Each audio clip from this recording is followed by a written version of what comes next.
Hello my dear students, welcome to the MS science academy.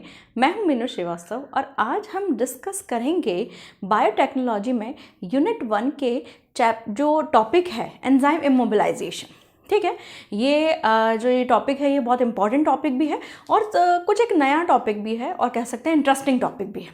तो चलिए हम बात करते हैं एंजाइम इमोबिलाइजेशन की। एंजाइम इमोबिलाइजेशन, सबसे पहले हम ढूंढते हैं वर्ड के अंदर वर्ड कहता क्या है। एंजाइम, हमें सबको मालूम है कि एंजाइम क्या है। एंजाइम एक ऐसा केमिकल है या ऐसा सब्सटेंस है या ऐसा बायो रिएजेंट है जो कि किसी भी रिएक्शन को स्पीड अप कर देता है। ठीक है, सपोज दैट कोई रिएक्शन अगर आपकी 10 मिनट में हो रही है तो वो 2 मिनट में हो जाएगी अगर एंजाइम है तो। ठीक है, अब यहाँ पर हम ये कह सकते हैं कि एंजाइम को अगर हमने इमोबिलाइज कर लिया। अब इमोबिलाइजेशन वर्ड को पकड़ लेते हैं कि इमोबिलाइजेशन क्या है। इमोबिलाइजेशन, मोबिलाइजेशन वर्ड क्या कहता है? केवल मोबिलाइजेशन मतलब होता है मूवमेंट, इसका मतलब होता है मूवमेंट, है ना। और यहाँ पर अगर मूवमेंट नहीं है यानी तो हो गया इमोबिलाइजेशन। यानी कि अगर हमारे पास किसी रिएक्शन में जो एंजाइम है जो जिसको हमने स्पीड अप करने के लिए यूज़ किया है और अगर हम उस एंजाइम को किसी सरफेस से अटैच कर दें तो वो हो जाएगा इमोबिलाइज्ड, यानी वो इधर उधर नहीं घूम सकता। ठीक है, इसको ऐसा समझिए कि सपोज दैट कि अगर आपको जो है गेहूं से अल्कोहल बनानी है, अब उसमें कुछ स्पेसिफिक कैटलिस्ट या कुछ स्पेसिफिक एंजाइम्स लगते हैं और उस एंजाइम को मैंने एक स्ट्रिप पे बाइंड करके और उस बायो रिएक्टर या फर्मेंटर में डाल दिया। ठीक है, तो क्या होगा कि जब भी मुझे उस रिएक्शन को स्टॉप करना है तो मैं उस स्ट्रिप को बाहर निकाल दूंगी तो वो रिएक्शन क्या हो जाएगी, वहीं हो जाएगी। ठीक है, अब यहाँ वहीं रुक जाएगी। तो यहाँ पर मैंने जो एंजाइम है उसको इस स्ट्रिप के अंदर बाउंड अगर कर दिया है तो ये चीज़ क्या कहलाएगी, एंजाइम इमोबिलाइजेशन। ठीक है, यानी कि जो भी एंजाइम हमें लगते हैं किसी रिएक्शन को पर्टिकुलर रिएक्शन को कैरी करने में, और अगर उस एंजाइम को हम किसी सरफेस से बाइंड कर देते हैं, अटैच कर देते हैं, तो वो हो जाता है एंजाइम इमोबिलाइजेशन। ठीक है, तो चलिए हमारे दिमाग में जो क्वेश्चन आया है एंजाइम इमोबिलाइजेशन, उसको हम डिफाइन कर लेते हैं क्योंकि डेफिनेशन तो पूछेगा आपसे। ठीक, it refers to the technique of confining और एंकरिंग। कन्फाइनिंग मतलब अटैचमेंट, या आप इसको आप बोल सकते हैं और अटैचिंग। ठीक है, द एंजाइम इन और ऑन द इनर्ट सपोर्ट। ठीक है, यानी कि जो सपोर्ट मटेरियल है वो कैसा होना चाहिए, इनर्ट होना चाहिए। क्योंकि पता चला कि आपने यहाँ पर जो सपोर्ट है वो ऐसा ले लिया कि जो एंजाइम से रिएक्ट कर बैठा तो एंजाइम और वो मटेरियली रिएक्ट कर देंगे और रिएक्शन तो गई भाड़ में। ठीक है, तो वो चीज़ पॉसिबल नहीं है। ठीक है, तो यहाँ पर एंजाइम इमोबिलाइजेशन क्या है कि अगर हम किसी एंजाइम को किसी सरफेस से अटैच कर देते हैं और फिर हम उस सरफेस को, इनर्ट सपोर्ट को उस रिएक्शन चैम्बर में डालते हैं, तब जो रिएक्शन प्रोसीड होती है वो उस तरीके का एंजाइम क्या कहलाता है, एंजाइम इमोबिलाइजेशन। ठीक है, यहाँ पर इनर्ट सपोर्ट लेना जरूरी है। क्यों लेना जरूरी है वो मैंने आपको बता दिया कि पता चला कि वो एंजाइम उस सपोर्ट से ही रिएक्ट करने लग गया है, तो हमें क्या करना है, उस सपोर्ट को इनर्ट लेना है। ठीक है, जो मटेरियल यूज होता है इमोबिलाइजेशन के लिए एंजाइम्स के, यानी कि जो सपोर्ट मटेरियल है that is called the carrier matrices, यानी कि वो एज ए कैरियर काम करेगा, यानी एंजाइम को इधर उधर कैरी करने का काम कौन करेगा, वो कैरियर मैट्रिक्सेस। और वो कैसे होने चाहिए, इनर्ट होने चाहिए। बेसिकली यहाँ पर 3 तरीके के जो कैरियर यूज किए जाते हैं, कौन कौन से, इनऑर्गेनिक, ऑर्गेनिक नेचुरल और organic synthetic. Inorganic, organic natural और ऑर्गेनिक सिंथेटिक पॉलीमर। ठीक है, अब यहाँ पर इनऑर्गेनिक के अंदर जो मोस्ट कॉमनली यूज होते हैं वो हमने, ऐसे तो होते बहुत सारे हैं लेकिन जो मोस्ट कॉमनली यूज होते हैं हमने वो लिए हैं। पोरस ग्लास, ठीक है, सिलिका, ठीक, क्लेस, ठीक है, सेंटोनाइट। ठीक, ये आपका क्या है, इनऑर्गेनिक मटेरियल है या इनऑर्गेनिक कैरियर है। कैरियर आपको समझ में आया, वो सपोर्ट मटेरियल जो कि हम क्या कर रहे हैं, उस जहां पर एंजाइम को चिपका रहे हैं। ठीक है, अब यहां पर जैसे हमने ऐसा किया कि ये हमारा कोई इनर्ट सपोर्ट है। ठीक है, अब यहां पर हम ले जाके एंजाइम, ये हमारा क्या है, इनर्ट सपोर्ट है, इनर्ट सपोर्ट हो गया। अब यहां पर हमने क्या करा, उस एंजाइम को ले जाके चिपका दिया, तो ये चीज क्या कहलाई, ये पूरा क्या कहलाएगा, एंजाइम इमोबिलाइजेशन। हमने एंजाइम को इसके साथ अटैच कर दिया, ठीक है, तो ये चीज क्या कहलाएगी कि एंजाइम वो क्या हो गया है, इमोबिलाइज्ड हो गया है, ठीक है। अब यहां पर ऑर्गेनिक नेचुरल जो चीजें हैं, यानी कि जिनको हम एज ए कैरियर यूज करते हैं, वो है सेलुलोज डेरिवेटिव्स, ठीक है, बहुत इंपॉर्टेंट है सेलुलोज डेरिवेटिव्स, DEAE सेलुलोज, ठीक है, CM सेलुलोज, कार्बोक्सिली मिथाइल सेलुलोज, ठीक है, di ethyl acetate cellulose, carboxy methyl cellulose, di ethyl acetate cellulose, ठीक है, और डेक्स्ट्रोन। ये कुछ हमारे नेचुरल सोर्सेज हैं जो कि ऑर्गेनिक कंपाउंड भी हैं, ठीक है। अब हम ऑर्गेनिक सिंथेटिक कंपाउंड्स यूज करते हैं, पॉलीविनाइल एसिटेट, एक्राइलिक पॉलीमर्स, ये जो होते हैं ये आपके ऑर्गेनिक सिंथेटिक कंपाउंड्स होते हैं। अब यहाँ पर जो मटेरियल है वो कैसा होना चाहिए, हमने ये कहा कि जो कैरियर मटेरियल है, यानी कि जो मटेरियल एंजाइम के इमोबिलाइजेशन को या सपोर्ट देने के लिए यूज करते हैं, वो हमारा कैरियर मैट्रिसेस है। अब वो कैसा होना चाहिए उसके बारे में हम थोड़ा सा देख लेते हैं। उसके बारे में बहुत कुछ रटने की जरूरत नहीं है, आप खुद दिमाग लगाइए, खुद लॉजिक लगाइए, कैसा होना चाहिए। किसी चीज़ पे आप सपोर्ट दे रहे हैं तो वो कैसा होना चाहिए।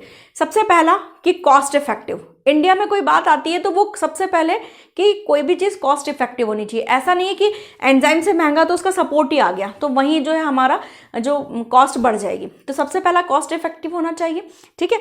अभी पहले आप इसका स्क्रीनशॉट ले लें फटाफट से, देन वी विल स्टार्ट, ठीक है। तो अब हम क्या पढ़ेंगे कि हमारे पास जो कैरियर मैट्रिसेस हैं वो यानी कि उनका क्या क्या ऐसी प्रॉपर्टीज होनी चाहिए जिसकी वजह से वो हमारी प्राइम चॉइस बन जाए कि नहीं हमें यही वाला सपोर्ट मटेरियल चाहिए, ठीक है। चलिए तो फटाफट से हम शुरू करते हैं कि कौन कौन सी आइडियलिक प्रॉपर्टीज होनी चाहिए जिससे कोई भी मटेरियल एक as a carrier material use होना चाहिए, ठीक है। तो हम पढ़ लेते हैं कैरेक्टरिस्टिक्स ऑफ, ये आपका क्या क्या है अब हमारा कैरेक्टरिस्टिक्स ऑफ कैरियर प्रॉपर्टीज है ना। ये आपका कैरेक्टरिस्टिक्स ऑफ कैरियर मॉलिक्यूल या कैरियर सपोर्ट है ना, कैरियर्स, ठीक। उसके क्या क्या कैरियर होना चाहिए, सबसे पहले हमने बताया क्या क्या होना चाहिए।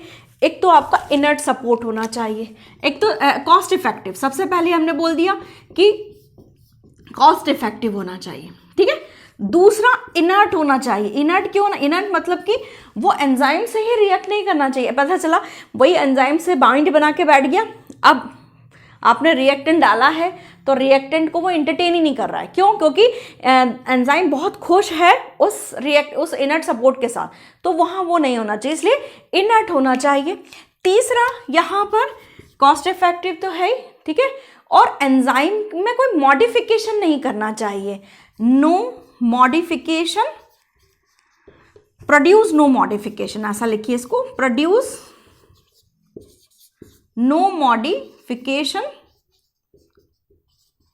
इन एंजाइम्स मॉलिक्यूल। एंजाइम मॉलिक्यूल के अंदर कोई मॉडिफिकेशन नहीं करने चाहिए उसके अंदर, ठीक है।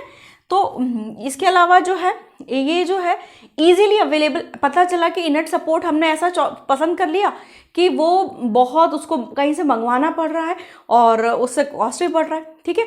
तो इजीली अवेलेबल होना बहुत ज़रूरी है, ठीक है, इजीली अवेलेबल, इजीली अवेलेबल, ठीक है।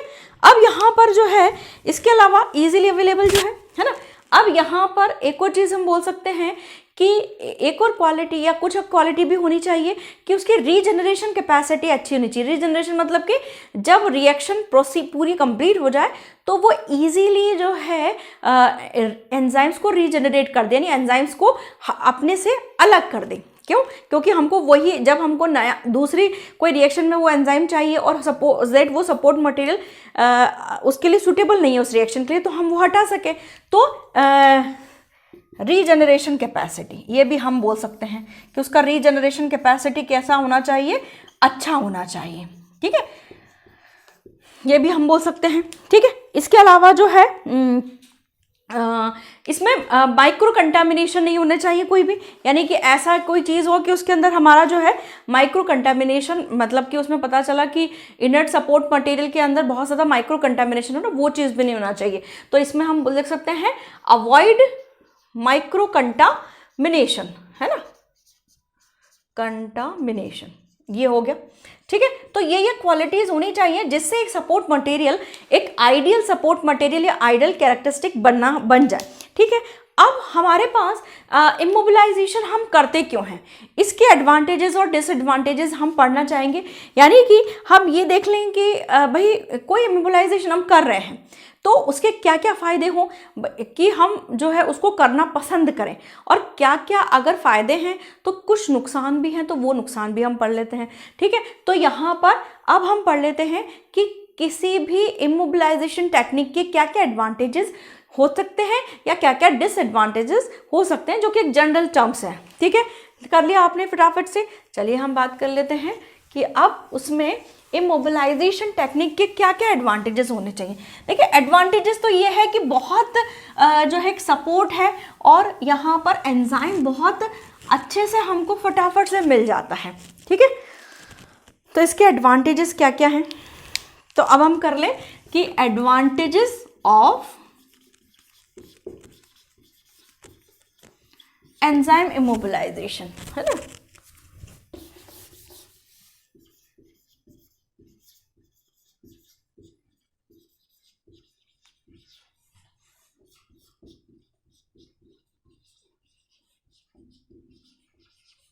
ठीक है, एंजाइम इमोबिलाइजेशन में सबसे पहले देखिए कि हमारे पास जो एंजाइम इमोबिलाइजेशन है उससे फ़ायदा क्या होता है कि जैसे मैंने कहा कि हम कोई अल्कोहल बनाने वाली रिएक्शन में हमने यहाँ पर इनर्ट सपोर्ट से एंजाइम को कन्फाइन किया, यानी उसको चिपकाया, और फिर हमने डिप कर दिया उस रिएक्शन मिक्सचर में। तो अब जब भी मुझे रिएक्शन स्टॉप करनी है तो फटाफट से मैं स्टेप को बाहर निकालूंगी, अपने आप ऑटोमेटिकली रिएक्शन जो है हमारी रुक जाएगी। तो इससे फ़ायदा क्या हुआ कि मैं जब भी चाहे रिएक्शन को स्टॉप कर सकती हूँ, जब भी चाहे तो रिएक्शन को प्रोसीड कर सकती हूँ। तो इसे हम बोल सकते हैं कि रिएक्शन को हम इजीली कंट्रोल कर सकते हैं। ठीक है, तो यहाँ पर it is easy to control the reaction, it is easy to control the reaction. ये हम बोल सकते हैं कि किसी भी रिएक्शन को कंट्रोल करना क्या है, इजी हो जाता है।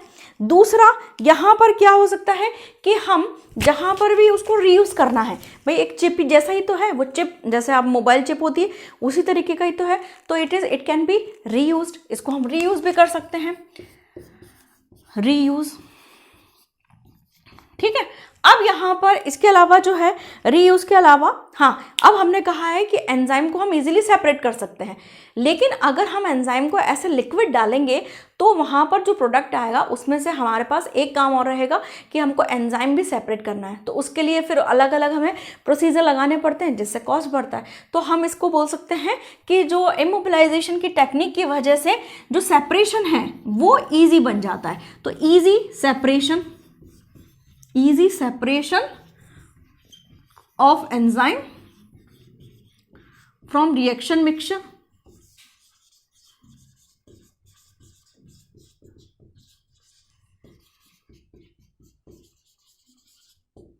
ठीक है, फ्रॉम रिएक्शन मिक्सचर। ठीक है, और हमने कहा है कि कंट्रोल कर सकते हैं हम। तो ये कुछ इसके एडवांटेजेस हो गए। अब लेकिन डिसएडवांटेज, भाई कोई भी चीज़ है तो उसका पॉजिटिव नेगेटिव दोनों एस्पेक्ट होते हैं, तो उसके डिसएडवांटेजेस क्या हैं।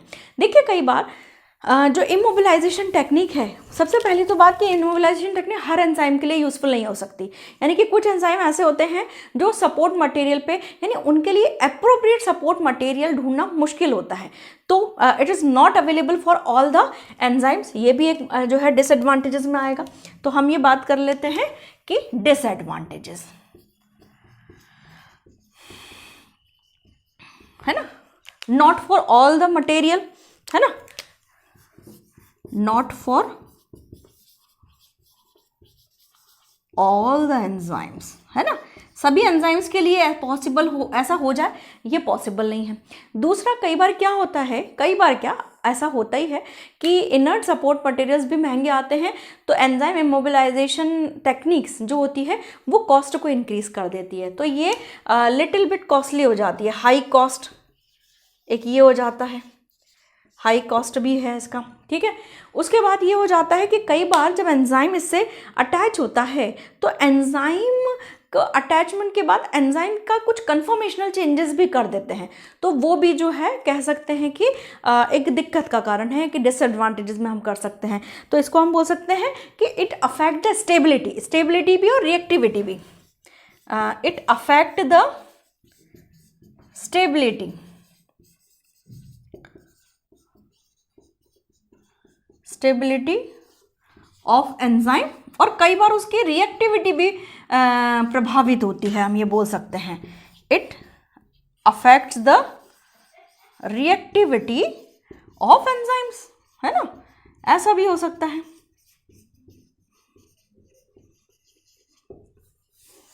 ठीक, it affect the reactivity of enzyme, ठीक है। तो ये इसकी कुछ जो है और ज़रूरी नहीं है कि हर इंडस्ट्रीज को प्रेफर करें, ठीक। तो इमोबिलाइज एंजाइम्स को हम एक डिसएडवांटेज और ले सकते हैं इसमें कि not all the industries prefer this, not all the industries prefer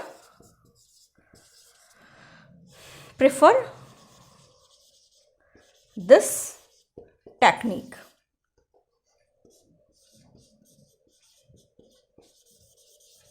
ठीक है, तो ये हम इसके डिसएडवांटेजेस पढ़ सकते हैं। अब बेसिकली एंजाइम इमोबिलाइजेशन की जो टेक्निक है वो कौन कौन सी हैं वो हम देख लेते हैं, और फिर वन बाय वन हम उनकी स्टडी कर लेते हैं, ठीक है। तो फटाफट इसका स्क्रीनशॉट लीजिए, चलिए हम आगे बढ़ते हैं। चलिए, अब हम कहते हैं कि जो एंजाइम इमोबिलाइजेशन है उसकी हमारे पास जनरली हम 5 टेक्निक्स पढ़ते हैं। एंजाइम इमोबिलाइजेशन की जो 5 टेक्निक्स हैं वो कौन कौन सी हैं, उसके लिए एक शॉर्ट फॉर्म भी है AE2C2, AE2C2। चलिए देखते हैं ये AE2C2 क्या होता है। देखिए, अब जो है मेथड्स कौन कौन से हैं एंजाइम इमोबिलाइजेशन के, मेथड्स हैं इसमें, ठीक है। ये हो गया आपका, इसमें पहला मेथड है आपका एड्सॉर्प्शन, ये हो गया आपका A। अब मैंने बात करी है AE2C2, E जो है आपका एंट्रैपमेंट, क्या है एंट्रैपमेंट, ठीक है। अब एनकैप्सुलेशन, ठीक है।